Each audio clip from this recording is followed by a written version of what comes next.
का जो पुराना जो सिस्टम चल रहा था, क्षत्रिय ब्राह्मण क्षत्रिय वैश्य शूद्र, इसी 4 वर्णों पे आधारित पूरा सिस्टम चल रहा था। और उसी में से जो सूत्र में से ही सारे लोग बटे हुए थे कि हाँ भाई ये यादव जी हैं, ये अपने भाकड़ जी हैं, ये अपने किरार जी हैं, ये अपने बघेल जी हैं और ये अपने कुशवाहा जी हैं, है कि नहीं है। और उसमें भी बांट रखा था कि ये लोग अछूत में से क्या हो गए, SC ST के लोग हो गए। मैंने इसको इस क्रम में बांट रखा था, उन लोगों ने सिस्टम बना रखा था। तो उस सिस्टम को बाबा साहब डॉक्टर में कहते थे कि अगर अंग्रेज इस देश के अंदर राज कर रहे हैं, अगर माने अंग्रेजों को भगाने की बात चल रही है, इस देश को आजाद करने की बात चल रही है, तो लेकिन इस देश में आजादी सबको चाहिए, चाहे वो गरीब हो चाहे वो अमीर हो, हम सबके आजादी के लिए चाहते हैं। और आजादी वहां पर भी चाहते हैं कि जहां पर छूआछूत होता है, जहां पे ऊंच नीच होता है, वहां पर भी आजादी हम चाहते हैं। और आजादी वहां पर भी चाहते हैं कि एक तो बहुत बड़ा राजा बन गया, राजा महाराजा बना बैठा है, लेकिन एक उसी देश के अंदर एक गरीब आदमी बैठा है। हम वहां पर भी चाहते हैं कि गरीब आदमी के मन में भी खुशी होनी चाहिए, उसके चेहरे पर भी खुशी दिखनी चाहिए। हम उस गरीब आदमी को दुखी नहीं रख सकते, हमें वो देश चाहिए, हमें सम्राट अशोक का देश चाहिए। जब सम्राट अशोक इस देश के बहुजनों के रहे थे, इस देश में खुशहाली थी, कोई भी गरीब नहीं था, पूरा भाईचारा था, अमन चैन था। और उसी वक्त इस देश को सोने की चिड़िया भी कहा गया। कहा जब सम्राट अशोक इस देश के राजा थे, उसी वक्त इस देश के अंदर इसे सोने की चिड़िया बोला गया था। देश क्या है, भारत एक सोने की चिड़िया कहलाता था सब। और आज भी देखिए बाबा साहब का प्रयास हुआ, 1927 में साइमन कमीशन आया और साइमन कमीशन भी बाबा साहब के बुलाने पे आया हुआ था।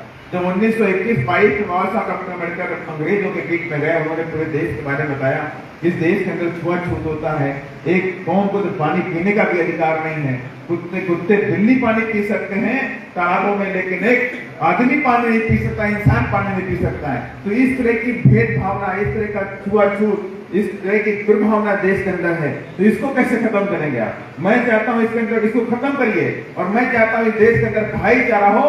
जब भाईचारा पैदा हो जाएगा, देश हमारा आगे बढ़ेगा, कोई रोक नहीं सकता।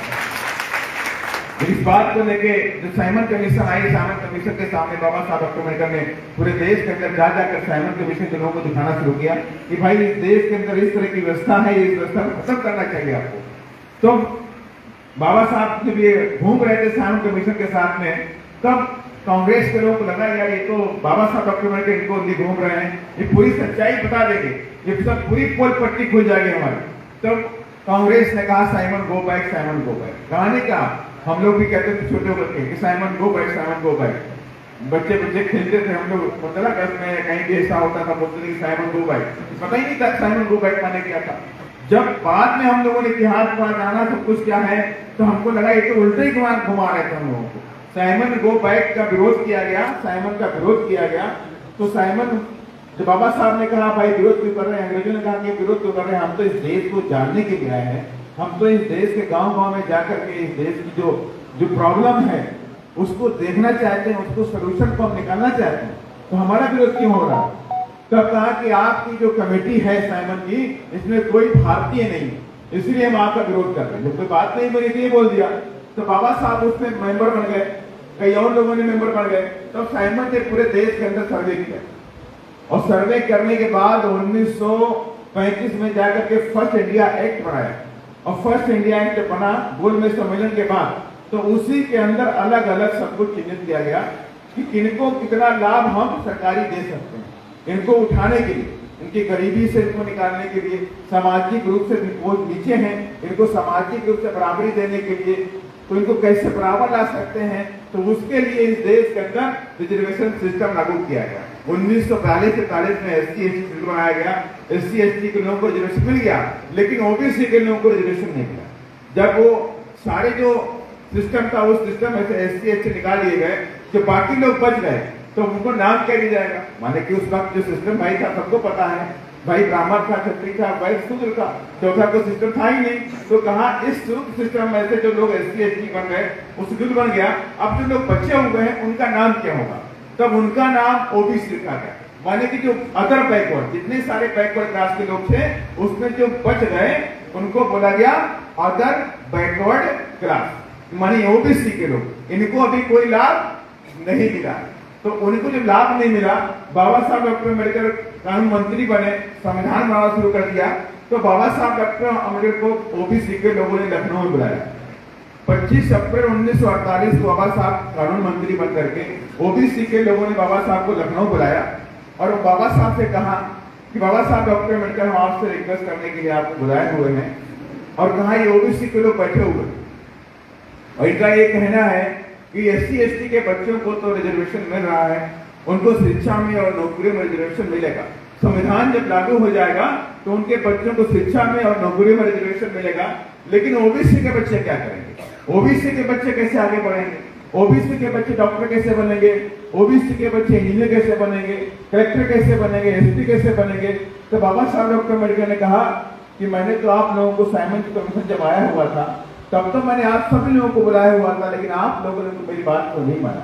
लेकिन मैं आपसे वादा करता हूं कि संविधान में आपके बच्चों के लिए मैं कुछ ना कुछ ऐसी व्यवस्था कर दूंगा कि ताकि आपके बच्चे भी इस देश के अंदर मान सम्मान के साथ में जिए।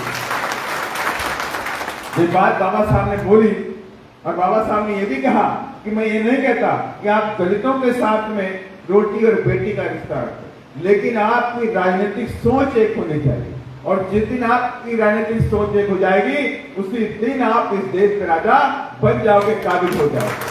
ये बात बाबा साहब ने वहां पर बोल दी। और उसके बाद जब बाबा साहब डॉक्टर अम्बेडकर दिल्ली के अंदर आए तो बाबा साहब ने आपने वचन दिया था, बाबा साहब ने ओबीसी के लोगों को लखनऊ के अंदर, बाबा साहब ने संविधान के अंदर सबसे पहले ओबीसी के बच्चों को रिजर्वेशन देने के लिए आर्टिकल 340 लिख दिया और उसमें यह कह दिया कि देश की सरकार, केंद्र की सरकार और प्रदेश की सरकारें ओबीसी के लोगों की संख्या के अनुसार उनकी जनगणना करवाएगी, वो कितना पिछड़ापन उनके अंदर है, सामाजिक रूप से कितना पिछड़ापन उनके अंदर है, आर्थिक रूप से कितना उनके अंदर पिछड़ापन है, तो उसका पूरा सर्वे करवा करके केंद्र की सरकार और प्रदेश की सरकार ओबीसी के लोगों को शिक्षा और नौकरियों में रिजर्वेशन देने का काम करेंगी उनकी आबादी के अनुसार। ये बात बाबा साहब डॉक्टर अम्बेडकर ने आर्टिकल 340 में सबसे पहले लिखा, उसके बाद 341 लिखा, उसके बाद 342 लिखा, 341 में एससी के लिए रिजर्वेशन और 342 में आदिवासी माने की एसटी के लिए रिजर्वेशन लिखने का काम किया। 3 आर्टिकल बनाए। अब 340 बन गया, लेकिन ओबीसी के लोगों को रिजर्वेशन नहीं मिला।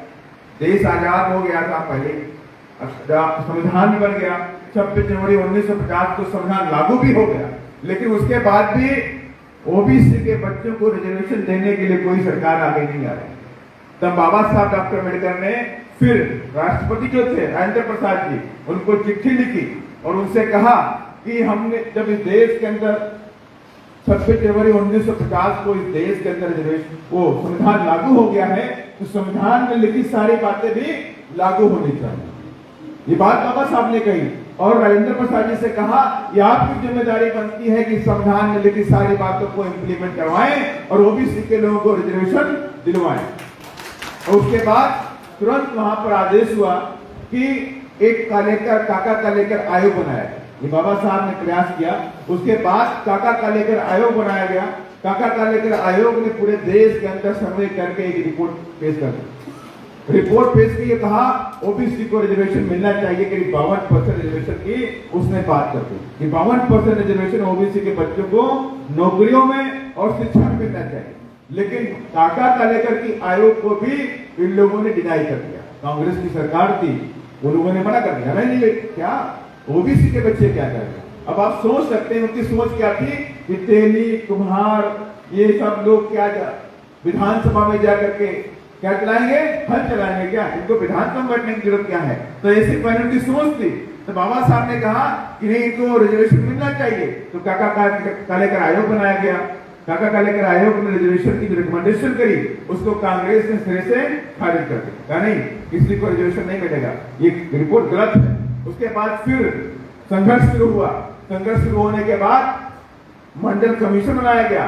मंडल कमीशन ने रिपोर्ट फिर लिखी और मंडल कमीशन ने रिपोर्ट लिखी तो उसने लिखा कि 52% रिजर्वेशन ओबीसी के बच्चों को शिक्षा और नौकरियों में मिलना चाहिए। और मंडल कमीशन की सिफारिश लागू नहीं की गई।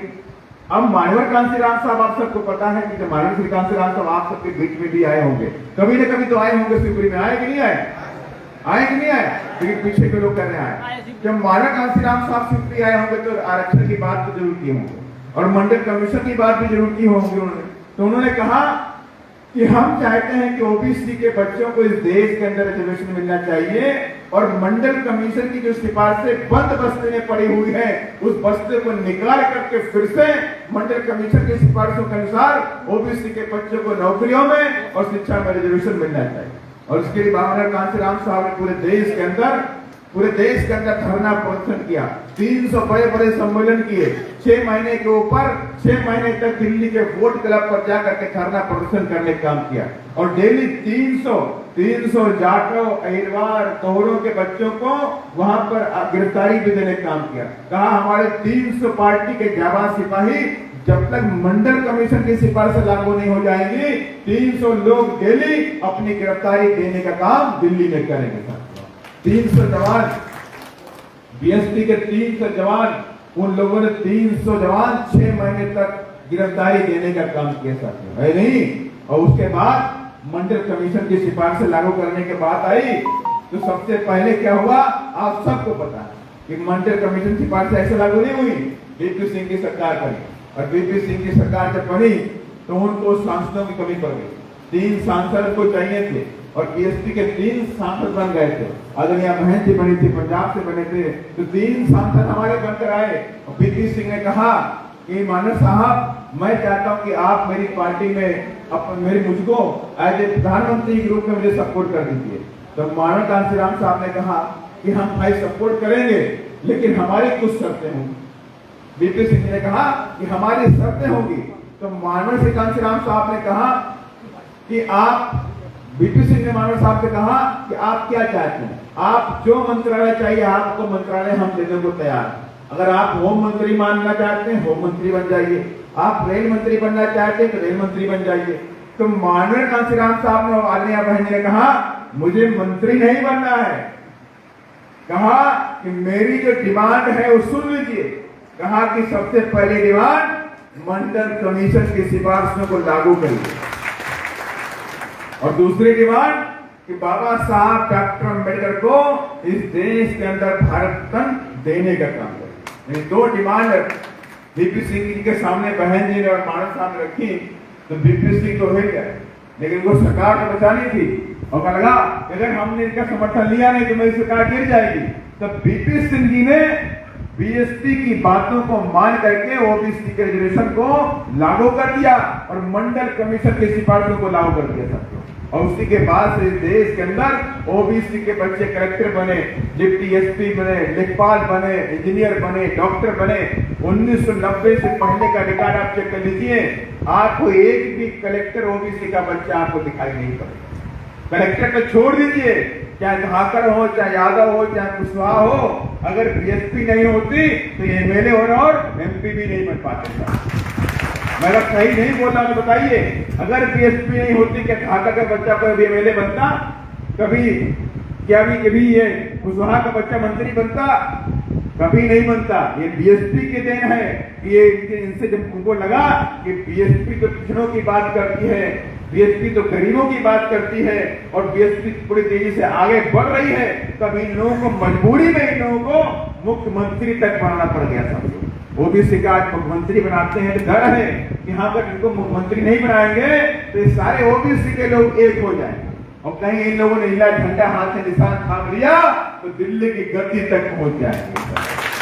इसलिए मैं आप सभी को कहना चाहता हूँ कि जो आपको रिजर्वेशन मिला है ये ऐसे नहीं मिला है, इसके पीछे बड़ी एक लंबी संघर्ष की कहानी, बड़ी लंबी संघर्ष की कहानी हमारे महापुरुषों की है। ये नहीं मानव कांसीराम साहब दिल्ली में जब धरना प्रदर्शन कर रहे थे तमाम तरह के नारे भी दिए थे।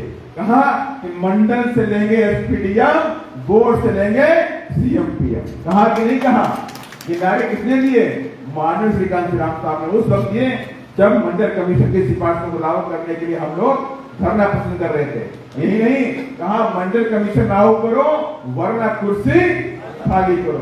ये ऐतिहासिक नारे जिनको आज हम सुन करके उनको याद करते हैं, वो सारे नारे मानव कांसीराम साहब ने देने काम किया। और वो आज भी बहुजन समाज पार्टी पार्लियामेंट के अंदर भी गरीबों के लिए, समाज के गरीबों के लिए, दलितों के लिए, आदिवासियों के लिए, पिछड़ों के लिए लड़ने का काम करती है, उनके अधिकारों के लिए लड़ने का काम करती है पार्लियामेंट के अंदर। अगर उनके रिजर्वेशन पे कोई हमला होता है तो सबसे पहले बीएसपी लड़ने का काम करती है। और अभी यहाँ के जो मुख्यमंत्री जी जो है वो भी ठाकर समाज है कि नहीं है कि नहीं है?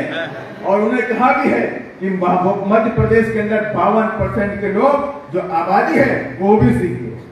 कहा कि नहीं कहा, उन्हीं का स्टेटमेंट है, मेरा नहीं है। उन्होंने लिखित रूप में दिया है कि मध्य प्रदेश के अंदर 52% की जो आबादी है ओबीसी की है, लेकिन दुर्भाग्य क्या है, ओबीसी को रिजर्वेशन कितना मिलता है? 14% मिल रहा कि नहीं मिल रहा?